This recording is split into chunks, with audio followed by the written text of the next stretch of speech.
Pour ne rien rater de nos programmes, n'oubliez pas de vous abonner à nos 2 chaînes YouTube, le Média TV et le Média 24/7, et d'activer la cloche.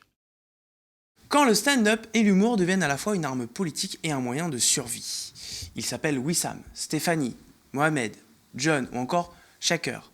Ils sont humoristes. La scène est leur exutoire. L'exutoire du mal que traverse le Liban depuis si longtemps maintenant. L'exutoire de l'oppression israélienne aussi, car le Liban est à la fois théâtre, lui aussi, des bombardements israéliens et proche voisin du génocide en cours à Gaza.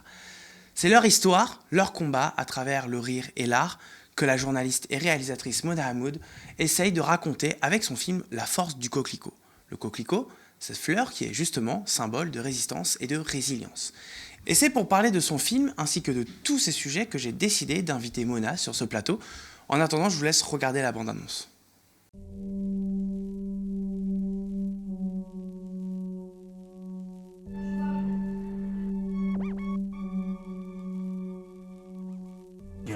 Gino. اوكي. الستاند اب كوميدي هو شيء جديد هلا بلبنان وبالعالم العربي، واي شيء جديد الناس عندهم اول شيء رفض له. انا خلقت بمعركه مع النظام، الكوميدي هي وسيله لاقدر كمل هيدي المعركه. ولا مره طلعت نكدت شيء بلا سبب. في ناس اكيد بينعقصوا هيك شوي انه عم تحكي دين، عم تحكي سياسه، شو بدك نحكي يا خيي؟ I have an idea, I have something to say. لأنه stand up allows this. حكينا عن قصص كان في أجيال ما قدرت تحكي عنها قبل، عن جد كسرنا حيطان.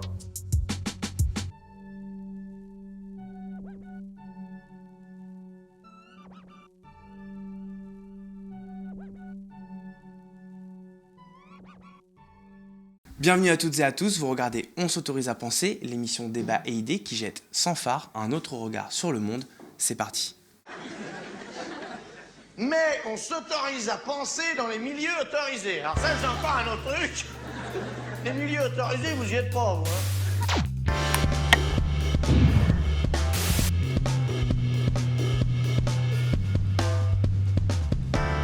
Mona Hamoud, bonjour. Bonjour. Alors tu es au départ journaliste et présentatrice indépendante franco-libanaise après une dizaine d'années à couvrir les crises sociales et politiques en Europe et au Moyen-Orient pour des chaînes d'information internationales. Tu as décidé donc de te consacrer maintenant à la recherche et surtout à la réalisation de documentaires. Et c'est ce qui t'a conduit à faire ce film, La force du coquelicot. Film que tu dédies d'ailleurs, je me permets de le dire, à tous les coquelicots qui poussent, je cite, au Liban et en Palestine. Oui, complètement. Ce documentaire, il est arrivé dans ma vie à un moment très spécifique, à un tournant, j'ai envie de dire, quelques mois après le début du génocide à Gaza perpétré par Israël et le début aussi des massacres dans le sud du Liban. J'avais besoin, en tant que journaliste aussi, en tant que personne, en tant qu'humaine, de travailler sur un sujet qui avait du sens. J'avais besoin de travailler sur un sujet que je pouvais développer, et dans ce moment, à ce contexte-là, j'étais complètement effarée, presque anéantie, et j'étais pétrie de douleur par la couverture médiatique occidentale concernant Gaza et le Liban.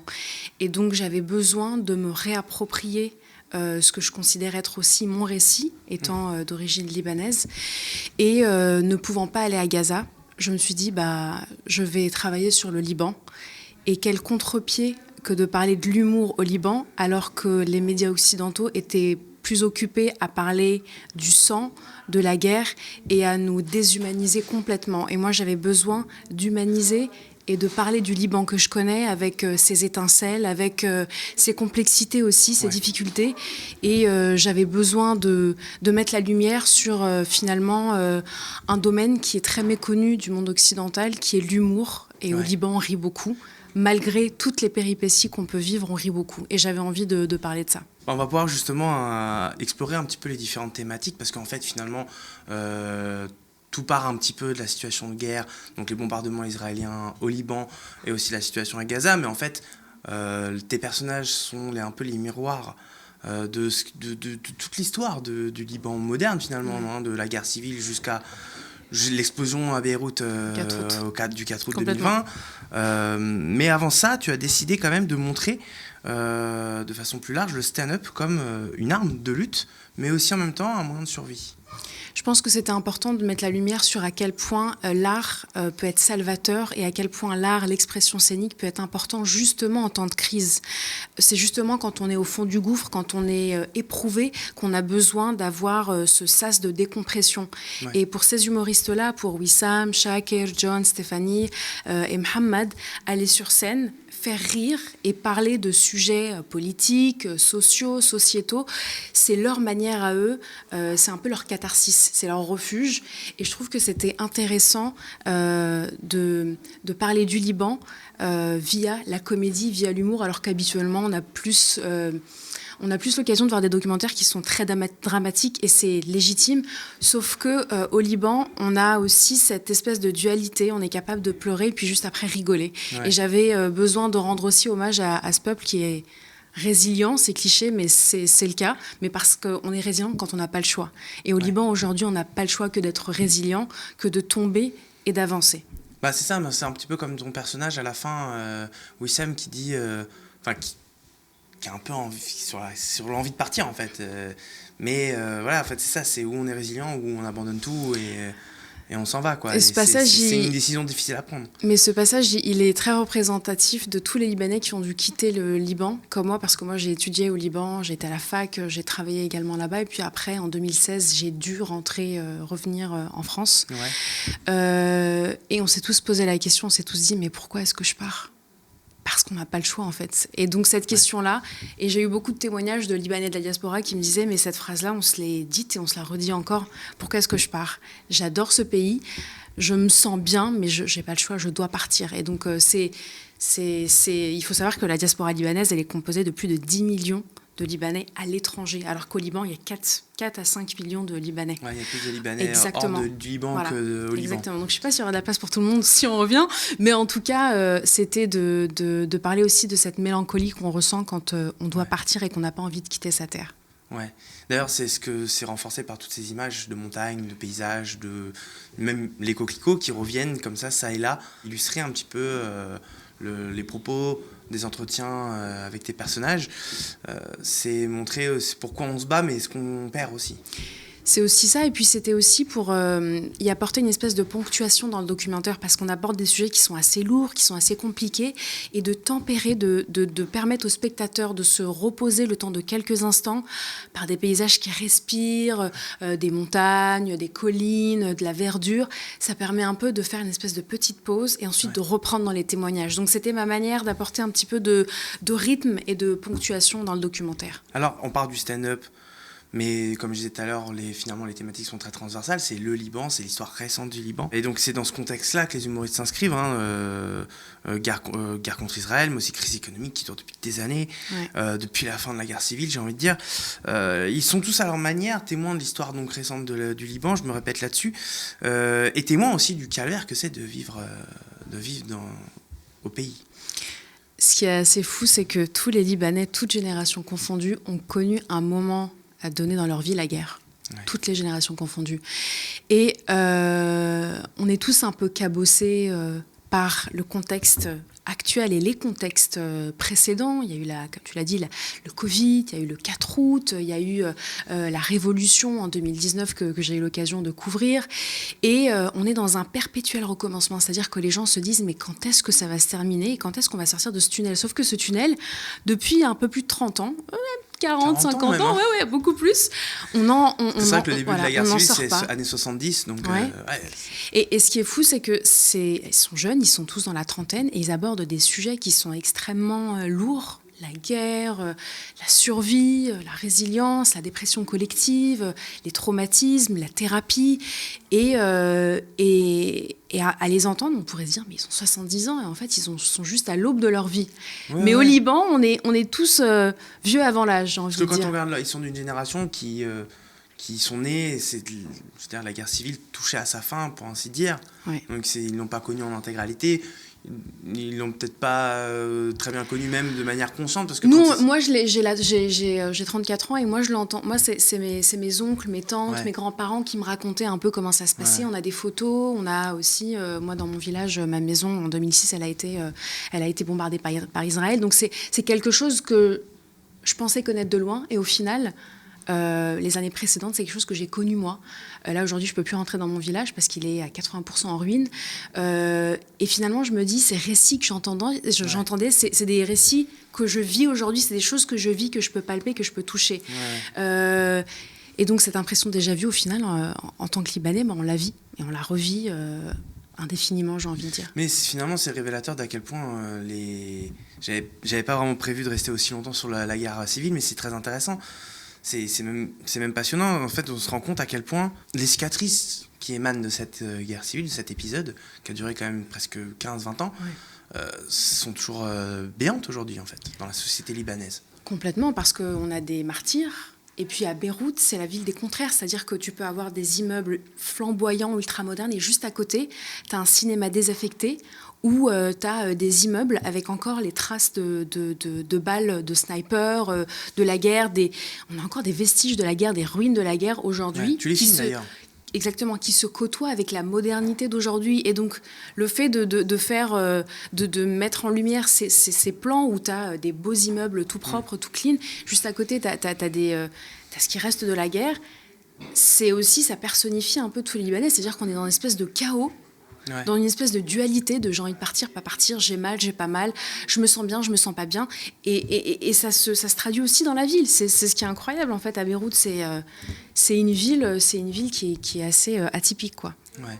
Mais c'est marrant parce que du coup, tes personnages, parce que ils sont aussi assez...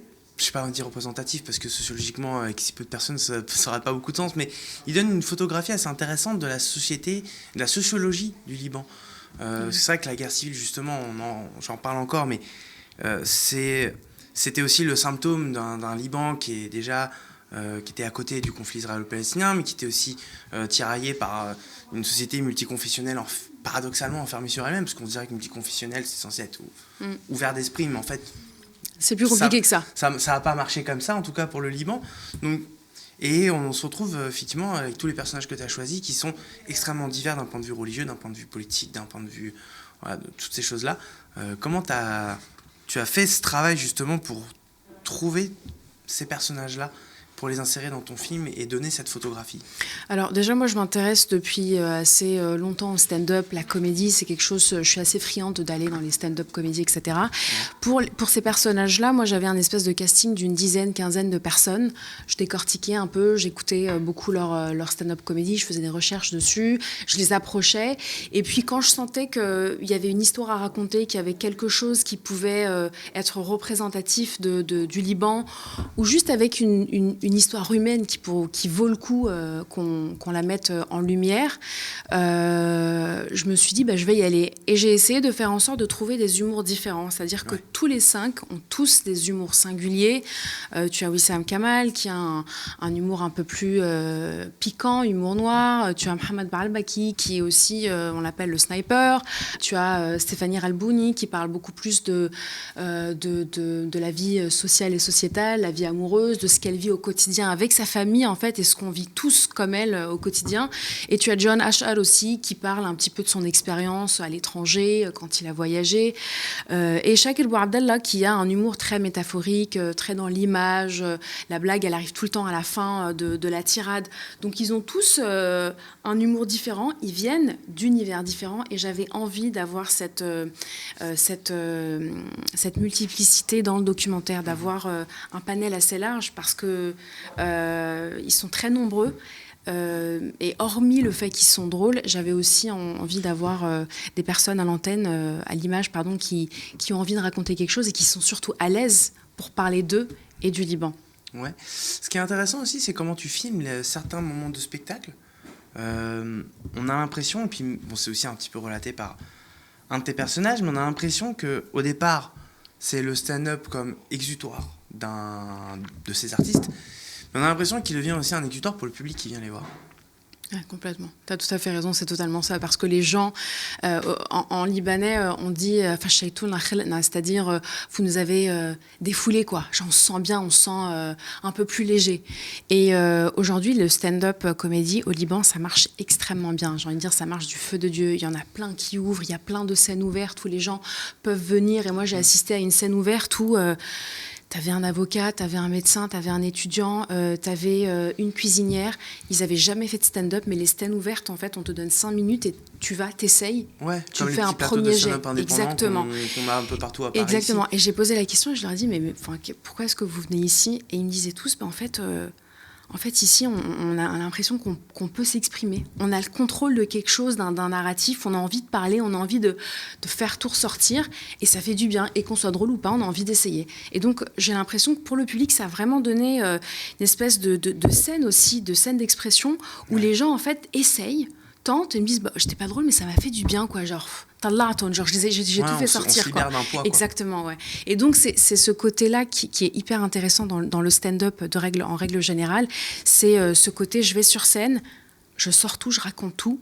Et puis ensuite, c'est au public d'en faire ce qu'il veut. Et donc, dans le public, tu peux voir des gens qui aiment, des gens qui rigolent pas, des gens qui sont un peu piqués au vif, qui sont gênés. Et tu as vraiment... ce qui est assez impressionnant, c'est que tu as de 70 à 18 ans, quoi, dans le public. Mais justement, c'est important qu'on utilise le terme expression parce qu'on a aussi l'impression, au détour des différents témoignages qui s'expriment dans le film, que le stand-up et l'humour a été un moyen aussi de conquérir une liberté d'expression que les gens que tu interviews dans le film n'auraient pas eu dans d'autres domaines. Oui, parce que peut-être qu'ils auraient été dans un boulot de 9h à 5h et... où on ne te demande pas forcément ton avis. Or là, ils vont sur scène, ils donnent leur avis, ils donnent leurs hypothèses, leurs analyses de manière drôle. Et il faut savoir aussi que le Liban, comparé à d'autres pays dans le Moyen-Orient et dans le monde arabe, niveau liberté d'expression, on a quand même...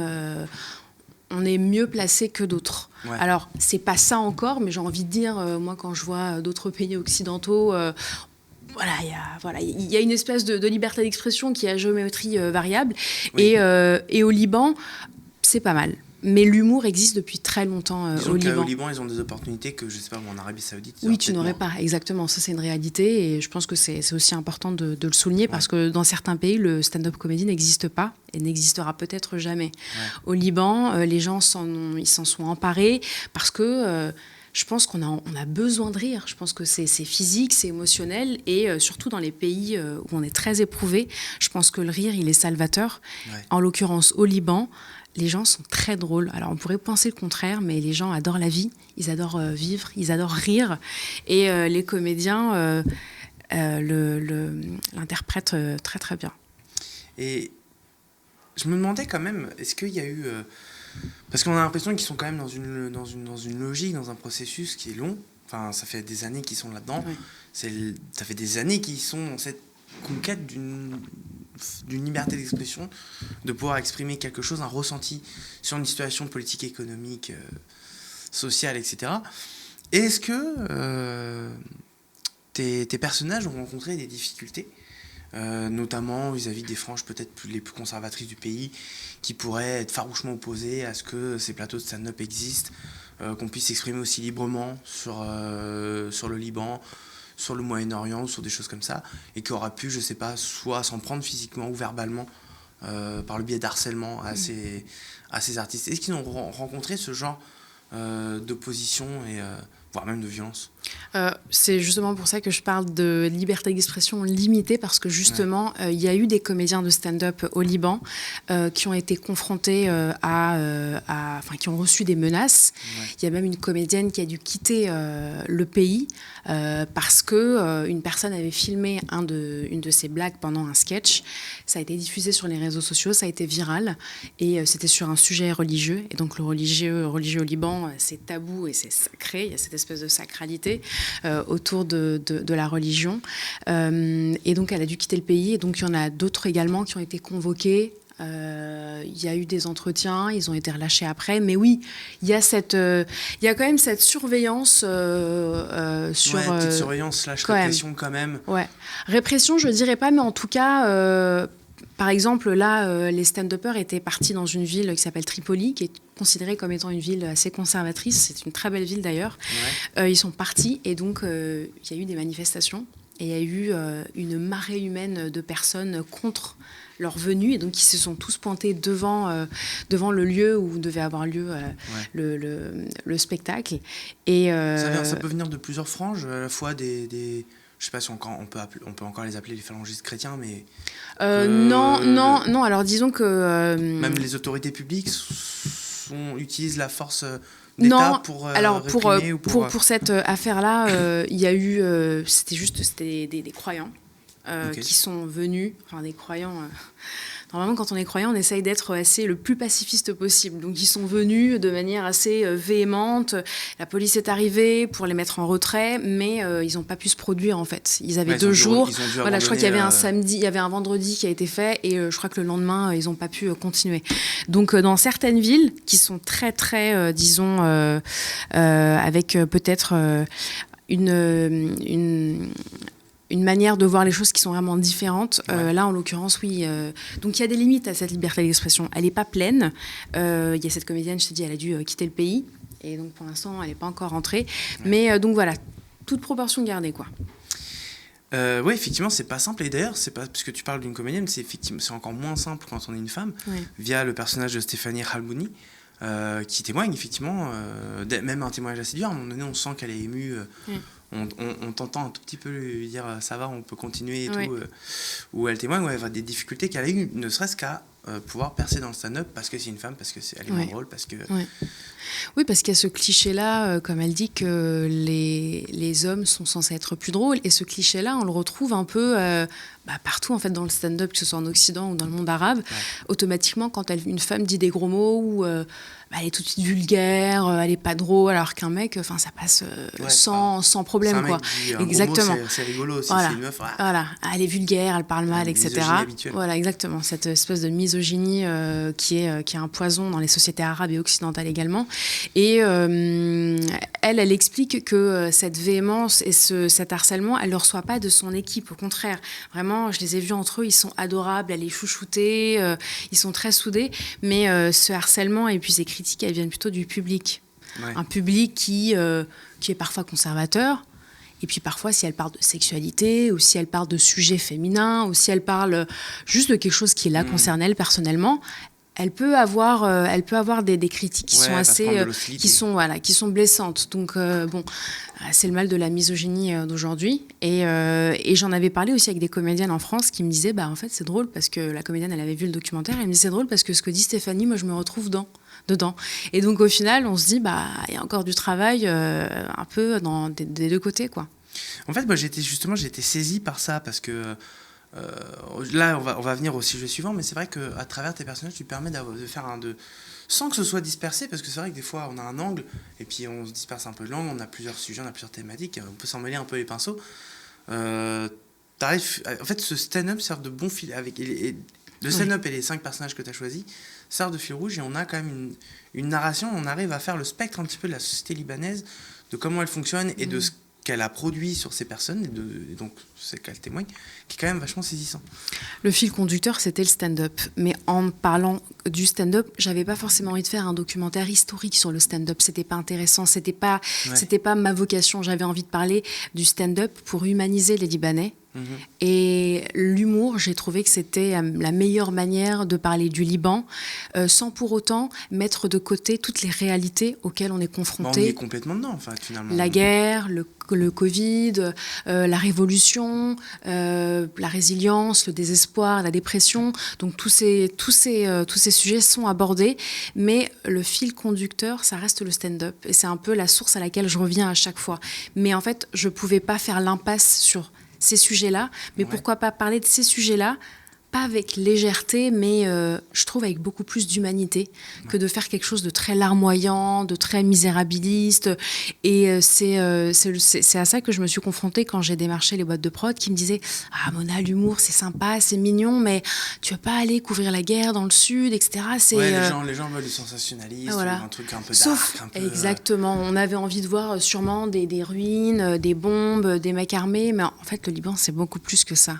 Et j'avais envie de parler du Liban que je connais, dans lequel j'ai vécu, et de lui rendre hommage via l'humour et via ces personnages qui sont représentatifs de la société libanaise. Ces propos qu'on opposait à l'angle que tu as choisi pour ton film, c'est marrant, on dirait que ça transpire quand même une espèce d'ethnocentrisme bien européano-européen, franco-français, qui est on fait un truc sur le Moyen-Orient, il faut forcément qu'il y ait la guerre, il faut forcément qu'il y ait des faux religieux qui persécutent tout le monde.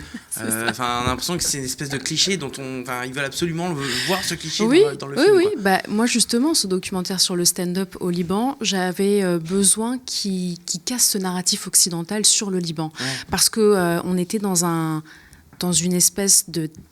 Je dirais aussi peut-être désinformation, parce que faire de la désinformation, c'est pas juste balancer des fake news, mais c'est de peindre une image d'un pays qui n'est pas fidèle à la réalité. Et moi, j'avais envie de parler du Liban comme moi je le connais, comme moi, avec ses défauts, avec ses qualités, et d'être loin d'un narratif occidental qui tend à nous réduire à des chiffres, à des catastrophes, du sang, de la guerre. Parce qu'au-delà de tout ça, le Liban, les Libanais, ils adorent l'art, la culture, le cinéma, le théâtre, la poésie. Et je trouve qu'aujourd'hui, on ne parle pas assez du Liban dans toute son entièreté. C'est comme si moi j'arrivais, je disais la France, non, de saucissons, ou les Français ils se lavent pas, ils mettent encore du parfum. Enfin en fait on est passé au-delà. Il faut s'ouvrir, et puis c'est aussi développer son esprit critique. Et je pense qu'aujourd'hui on a besoin de documentaires qui cassent un petit peu ce narratif occidental qui est assez puissant, parce que on n'a qu'à regarder dans l'histoire du cinéma, même juste je prends Hollywood, le cinéma américain. Les hommes arabes sont représentés d'une manière mais tellement violente, caricaturale. C'est soit une personnalité très riche du Golfe qui arrive et qui veut sexualiser la femme, ou c'est un homme assoiffé de sang, sanguinaire, avec des armes, barbu, et qui a envie de tout casser. Or, en fait, la réalité, elle est tout autre. Ouais, la réalité est plus complexe. En fait, c'est des gens normaux, ils font comme tout le monde, ils vont faire la fête, ils vont boire des coups, exactement. Ils vont manger au resto, ils vont à la librairie. Et j'avais aussi besoin dans le documentaire de mettre des scènes banales en fait, de la vie du quotidien. J'allais y venir parce que des justement, gens qui se promènent. Dans la photographie de ton film, on voit quand même beaucoup des plans de petits snacks. À un moment donné, il y a aussi une espèce de...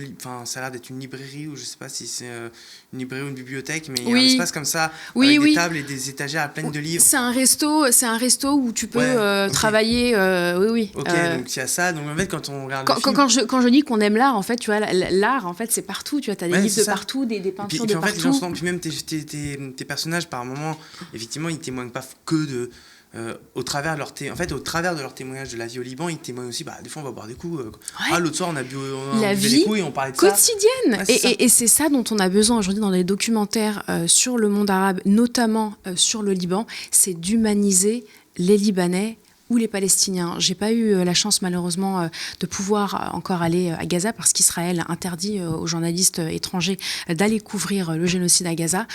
Et j'avais besoin alors à ce moment-là de me dire ok, il faut que je fasse quelque chose, il faut que je parle du Liban, parce qu'on était mais juste envahi d'images, d'informations, de taux de morts, de sang sur le Liban, et j'avais besoin de prendre le contre-pied, de dire mais en fait vous savez, le Liban il y a des gens normaux, il y a des gens civilisés, il y a des gens éduqués et qui aiment la vie, qui ont juste envie de rire et qui sont en plus drôles. Et donc voilà, on a ce panel de sujets qui sont abordés à travers le documentaire. Alors il y a un autre sujet évidemment qui revient beaucoup dans la bouche de tes intervenants, des intervenants de ton film, c'est la Révolution de 2019. Oui. Est-ce que... là je pose la question de façon un petit peu bête pour ceux qui nous regardent et qui ne connaîtraient pas forcément le Liban, bien sûr. Qui ont peut-être même oublié qu'il y a eu un gros mouvement social en 2019. Est-ce qu'elle a contribué à ouvrir une voie pour ces comédiens? Est-ce qu'elle a changé quelque chose pour eux, pour la société libanaise? Moi, j'ai eu la chance de couvrir la révolution d'octobre en 2019. Ouais. Il y avait une espèce d'énergie qui était incroyable. C'est-à-dire que des gens qui ne se parlaient pas ou qui ne se côtoyaient pas, parce qu'un tel vit dans le nord, un autre dans le sud. Quand il y a eu la révolution en 2019, tous les Libanais étaient sous un seul et même toi. C'est-à-dire que tu avais des tentes où les gens discutaient de politique, d'écologie, de société, tu avais des débats, tu avais des gens qui dansaient, c'était très festif et c'était en même temps très intellectuel. Et cette révolution-là, elle a cassé un espèce de plafond de verre qu'il y avait au-dessus des personnes. Il y avait ce côté cette espèce de sacralité sur des sujets qui sont tabous, dont on ne peut pas parler parce que telle communauté appartient à tel parti politique. Là, c'était vraiment la période où tout le monde mettait un pavé dans la mare et tout le monde y allait. Ouais. Et donc, on y a tous cru. Il y a eu cette lueur d'espoir quand il y a eu la révolution d'octobre en 2019. Malheureusement, en fait... ça s'est vite terminé parce qu'il y a eu la répression policière, parce qu'après, il y a eu le Covid qui est venu, mais vraiment tout saccagé, tous les efforts qu'on avait entrepris, et tous les comédiens, tous les Libanais y ont cru. Ouais. Se sont dit, mais on est peut-être à l'aube de quelque chose, on tient peut-être quelque chose, et il y avait une espèce de solidarité, une sororité, une unité que j'avais jamais vue avant. Et on s'est tous dit, ok, ça y est, on tient quelque chose, ça va changer. On y a tous cru. Et après, malheureusement, en fait, ça n'a pas changé. Il y a toujours eu un gouvernement corrompu. Il y a toujours eu, il y a eu ensuite le Covid. Puis après, il y a eu le 4 août. En fait, le Liban a enchaîné tellement de catastrophes, tellement d'épreuves que ça a été très difficile de se relever. Là, la situation actuelle, elle est extrêmement préoccupante, encore avec Israël qui continue de bombarder le Liban et d'assassiner des journalistes, de les cibler. C'est sans fin. On a l'impression que... C'est un cauchemar sans fin, c'est ce qu'on me disait. C'est Malheureusement, on a l'impression que le Liban n'arrivera jamais à s'en sortir. Alors, il faut garder une lueur d'espoir. Nous, on essaie de la garder. Mais c'est vrai qu'à la lumière des événements, c'est très compliqué. Peut-être que quand on regarde le film, on peut quand même avoir cette lueur d'espoir dans le sens où le 19 août, première étape peut-être du réveil politique. En tout cas, j'ai l'impression qu'à travers ces humoristes qui finalement expliquent un petit peu, qui se sont politisés au détour des événements de 2019, ils se sont un peu politisés à ce moment-là, et qu'ensuite leur colère s'est exprimée après le 4 août. Et peut-être que malgré la catastrophe, peut-être que l'espoir peut venir de là, du fait que ça y est, maintenant les gens vont peut-être peut-être vont en avoir marre de se taire et de dire les choses. Et à travers le stand-up, le discours des humoristes va peut-être pouvoir infuser quelque chose dans la... C'est leur manière aussi de continuer, de lutter, de résister.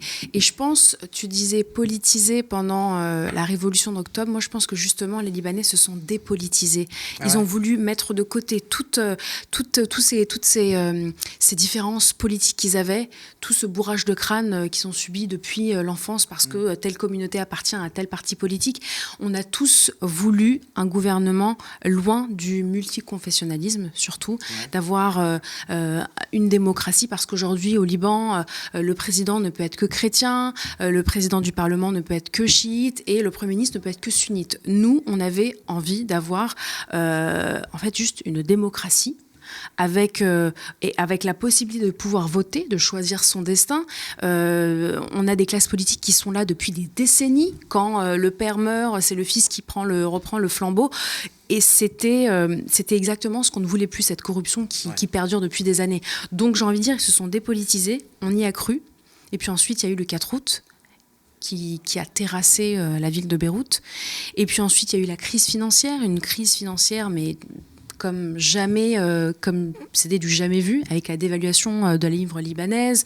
Là, le coût de la vie est infernal. Et maintenant, là, il y a eu la guerre. Avec Israël. Donc, tu vois, c'est une succession d'événements. Il y a une espèce d'effet boule de neige, quoi.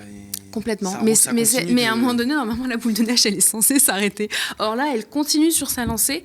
Et là, c'est une lancée qui est meurtrière, parce que là, tous les jours, des civils sont assassinés par Israël, et en toute impunité. Donc, c'est assez difficile d'être positif et de voir de l'espoir, mais c'est tout ce qui nous reste. Ouais. Et encore, même l'espoir, c'est pas. On en parlait. Finalement, on va finir l'entretien comme on l'a commencé, avec Wissam Kamal qui disait que là, ça y est, dans le film en tout cas, au moment où tu l'interviews à la fin du film, il commence à rentrer dans une optique où j'en ai marre, quoi. C'est bon, je commence à... Ouais. L'idée de partir commence à Ouais. rentrer dans sa tête et que peut-être les autres le disent pas, mais eux aussi ils y pensent, enfin, on n'en sait rien. Mais en tout cas, on peut pas s'empêcher de se faire la réflexion pour les 4 autres. Ouais. Donc, De se dire, c'est- on a envie de partir, mais... ouais, on a envie de partir, on n'a évidemment pas envie de partir parce que c'est... Voilà, les images, ceux qui verront le film après cette interview, j'espère qu'ils iront nombreux le regarder, verront les images d'eux-mêmes, qu'ils comprendront un petit peu pourquoi ils luttent et Ouais. ce qu'ils risquent de perdre si jamais cette résilience venait à s'essouffler Ouais. et que Bah, ces 5 tout- personnes venaient à quitter le Liban. Voilà. Bah, c'est des talents qui quitteraient le Liban. Et en fait, le Liban, c'est notre terre, c'est notre pays. Et malgré un ennemi qui tente par tous les moyens de nous faire partir, que ce soit en fait par des crises financières, des crises politiques, et là maintenant une guerre avec un ennemi sanguinaire, c'est très difficile de rester positif, mais parfois on n'a pas le choix. Et aujourd'hui, les Libanais n'ont pas le choix que de résister, de lutter par l'art, par peut-être aussi la politique pour certains, par la thérapie, par le voyage. Chacun retrouve a un mécanisme de survie. Et je pense que c'est le message du documentaire, c'est que dans toutes les épreuves, on développe tous un mécanisme de survie. En l'occurrence, là, c'est le rire. Et je voudrais juste terminer sur une question qui m'est souvent posée sur pourquoi le coquelicot. Alors, le coquelicot, il a une symbolique très importante dans la culture populaire de la résistance palestinienne. Donc, on a la pastèque, on a le kéfier, mais on a aussi le coquelicot qui est la fleur typique des Palestiniens, parce que c'est une fleur qui perdure à travers toutes les saisons, qui reste bien enracinée. Et le rouge, c'est aussi le sang des martyrs. Et donc, c'est cet amour et cette volonté de rester enraciné à sa terre, de rester présent pour sa terre. Et donc, je pense que avec le contexte actuel, en fait, au Liban et à Gaza, ce titre-là, il était presque une évidence, quoi. Ouais. Bah, merci beaucoup, Merci Mona à toi. Hamid, d'être venue sur ce plateau. Je ne peux désormais que vous inciter très fortement, comme je viens de le faire il y a 2 minutes, je me répète beaucoup dans cet entretien, à aller voir La Force du Coquelicot. Le 12 octobre, au festival du film libanais de France à Paris, au cinéma Lincoln.